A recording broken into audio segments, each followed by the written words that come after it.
Well, during the siege of Boston, very early in the war, the Americans had no navy, no ships. So during the siege of Boston, the Americans had the British sealed off by land, but the British could bring in supply ships, move troops in and out by sea at will. George Washington asked Congress for funds to get some ships to do a blockade. Congress said, sorry, we don't have the money. So George Washington, out of his own pocket, leased 7 schooners to do a blockade of Boston Harbor. And so we know at least 2 of those schooners flew this flag. Now on the flag, that is supposed to be a pine tree. That's how they, in their iconography, that's how they represented a pine tree back then. The significance of a pine tree is, if you remember your early American history, when the European countries first came to North America, particularly around New England, they really liked the pine trees because they're big, tall, and straight, and they're perfect for making masts of ships. Because at this point, all the good trees in Europe had been cut down for ships, and so they're really excited about having these tall, straight pine trees for masts for ships. So the King of England said, first he said, any pine tree that's 2 feet or bigger at the base is property of the king, you can't cut it down. Then later he reduced it to 1 foot in diameter. So the colonists in New England, they didn't like being told what trees they could or couldn't cut down. So several of them got cut down. They arrested some people. They had a trial, and during the trial, the people in New Hampshire actually rioted. And today, even today, the people in New Hampshire have an annual celebration referred to as the Pine Tree Riots. And so the pine tree, just like the rattlesnake, became a symbol of American defiance towards Parliament. Are we ready? Ready. Okay.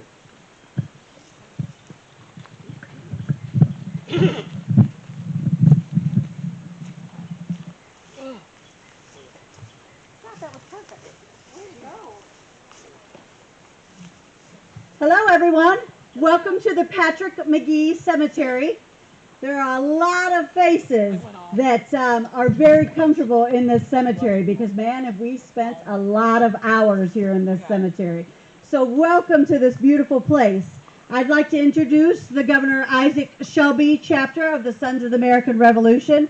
The commander is Scott Giltner, who was just speaking to you. Ready. Color guard, have a care. Shoulder, colors. To the front, march.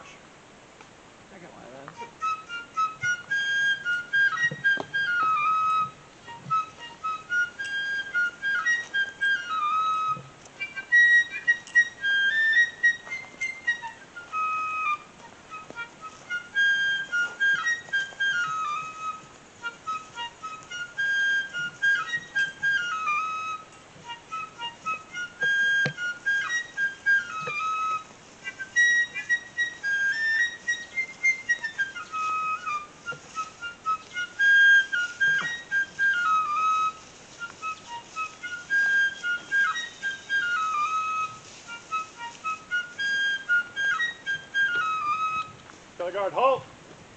To the left, face.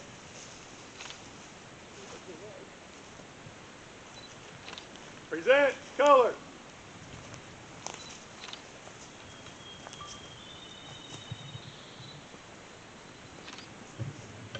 If you could stand, we're going to do the national anthem, please.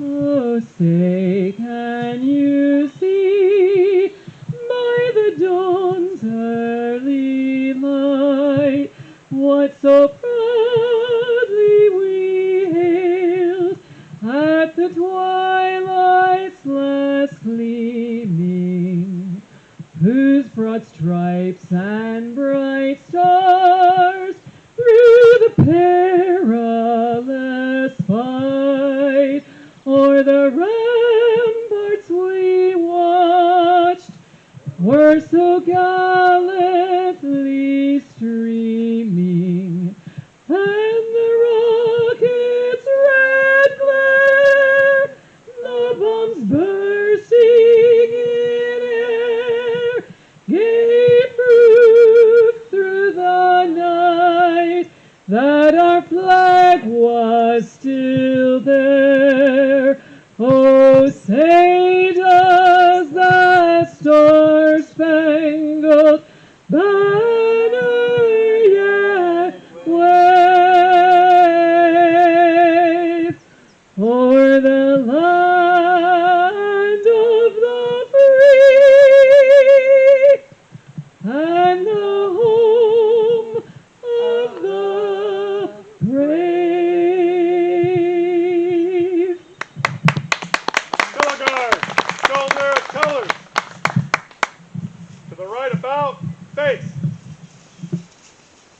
Post. Post.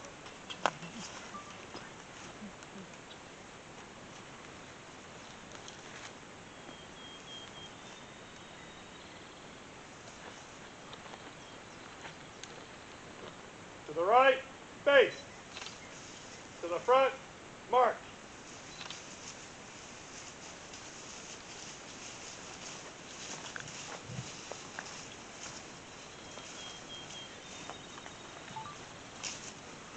Color guard, halt.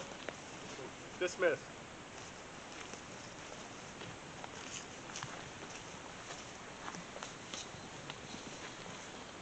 Good afternoon. Thank you all for being here today as we gather in this beautiful place to dedicate the restored Patrick McGee Cemetery. We situated you so you could look out at this beautiful view. All of this land used to be owned by the McGee family. You'll see in the distance a tree line. That's where the river runs. The McGee family had a ferry that they operated across that river, as well as a tavern that they had on this side of the river. Patrick McGee was a stonemason by trade, so if you look around at the wall, we think he probably built that wall. None of us are Patrick McGee, however. So if anybody is a stonemason and wants to get started on fixing this wall, I'll change my dress after the ceremony. So today is about more than stones, fences, or even history. Today is about a promise that those who came before us will not be forgotten. More than 200 years ago, Patrick McGee helped build a life here in what would become Spencer County. He was part of the first generation of families who transferred this land into a community. He lived through the birth of a new nation, and when his journey ended in 1822, he was laid to rest on this hillside. For many years, time quietly passed over this sacred place. But today we say that Patrick McGee and every person buried here still matters. This restoration could not have happened without the countless people giving their time, their talents, and their hearts. I want to express our deepest gratitude to the McGee descendants, who there's a lot of here today, whose family story continues today, and to the many volunteers who cleared brush, moved stones, repaired monuments, researched history, and believed that this cemetery was worth saving. You didn't just restore a cemetery.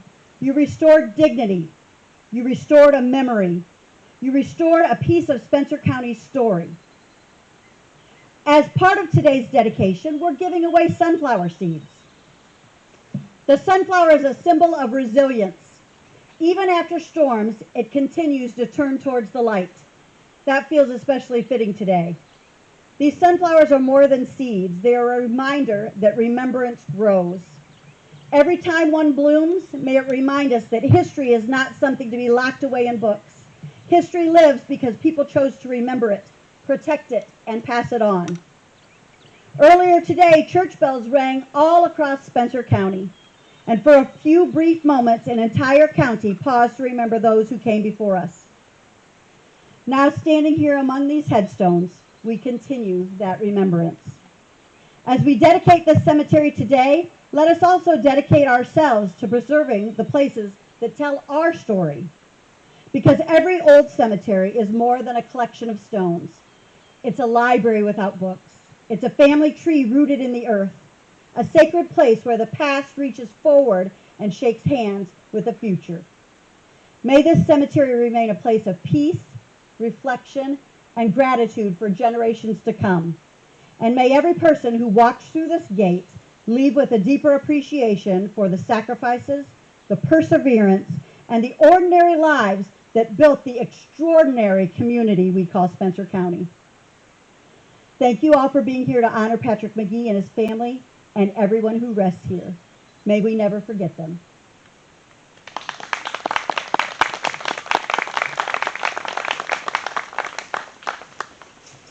I have to apologize. The drummer was not able to be here today. He has an injury that he's nursing at home.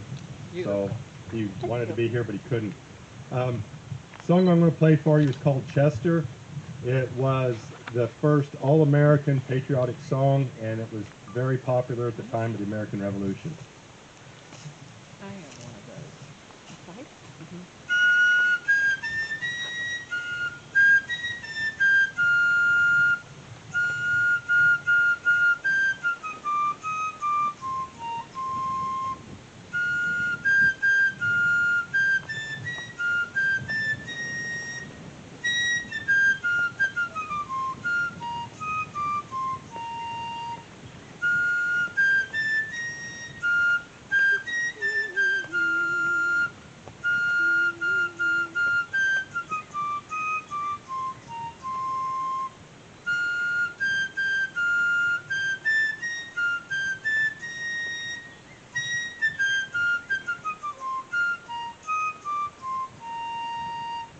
Yes.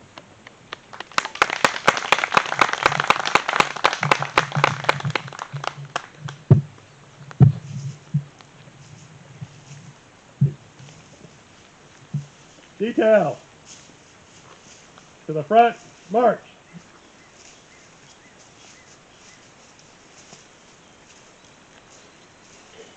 Detail. Halt. Face.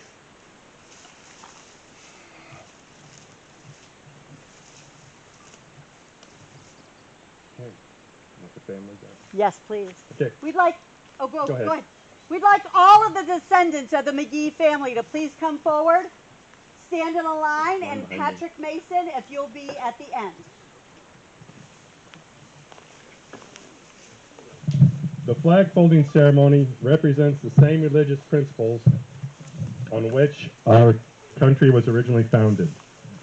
The portion of the flag denoting honor is the canton of blue containing the stars representing the states our veterans served in uniform. The canton field of blue dresses from left to right and is inverted when draped as a pall on a casket of a veteran who has served our country in uniform.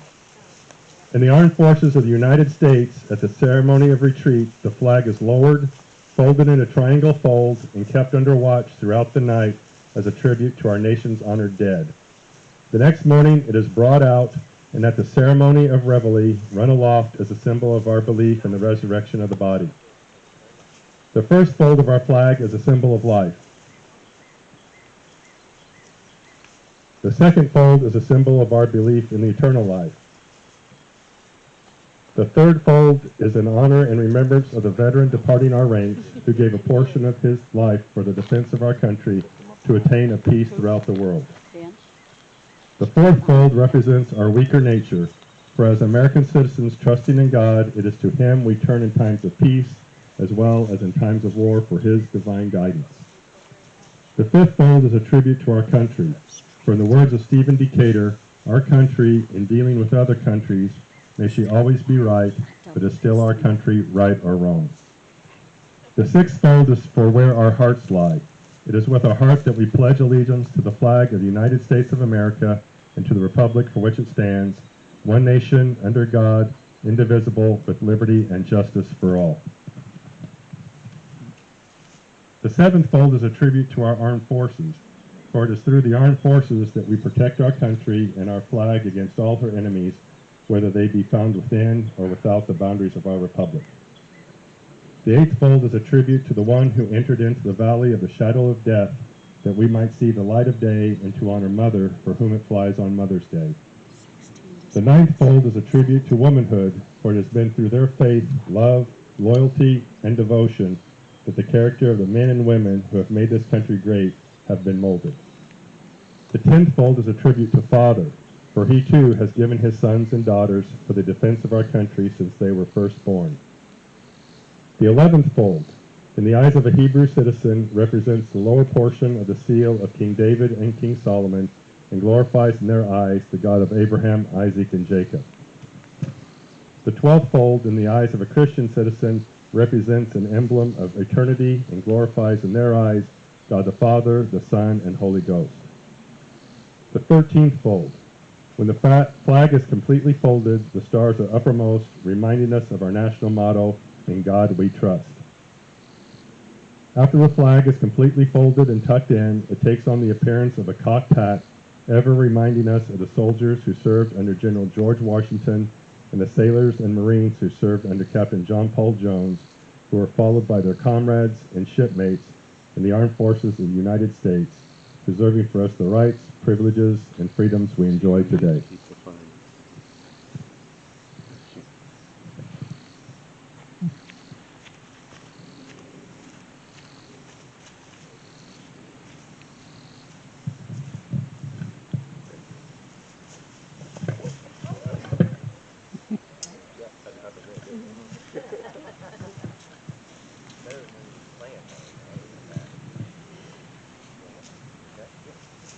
Craig Gray, who is a descendant of Patrick McGee, will now take the flag and pass it to the McGee descendants, who will each pass it down the line, and it will end with Patrick McGee. Very fitting.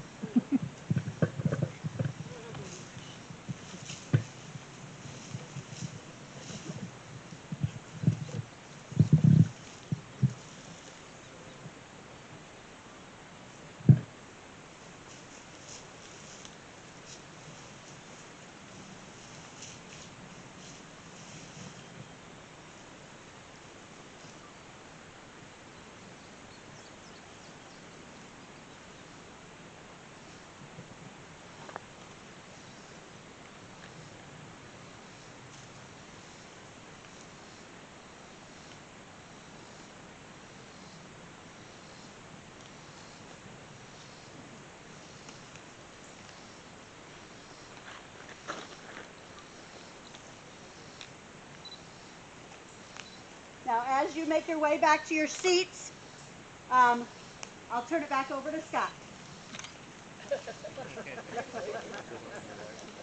Nice job with the flag. Riflemen, to your post.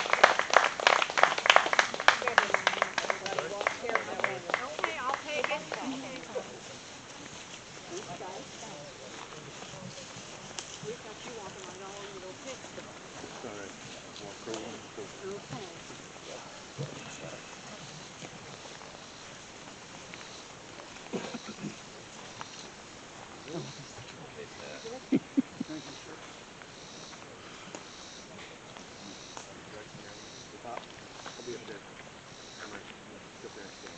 Shoulder fire lock. Prime and load.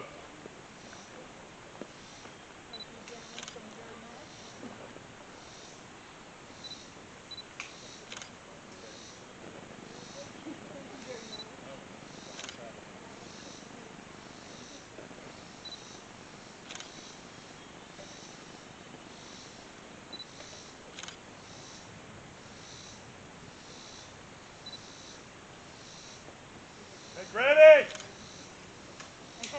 Present. Duty. Prime and load.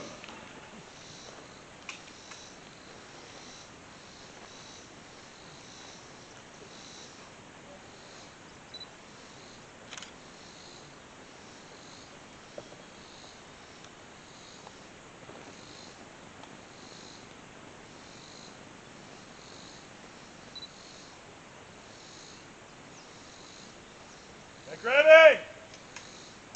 Present. Honor. Prime and load.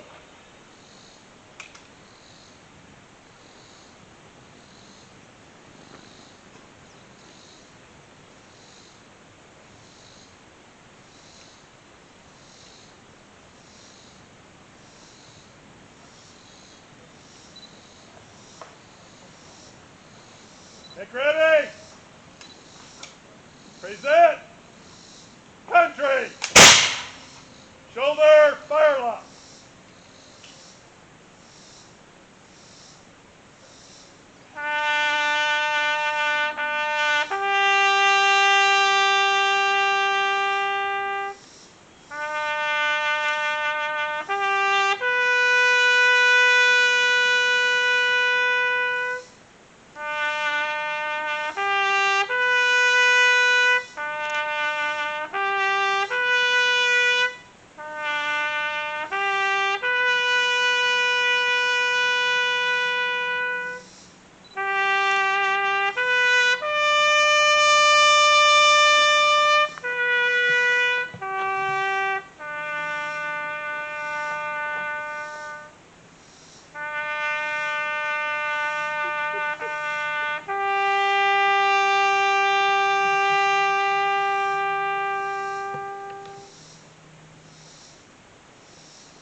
everyone for being here today and celebrating this extraordinary moment with us.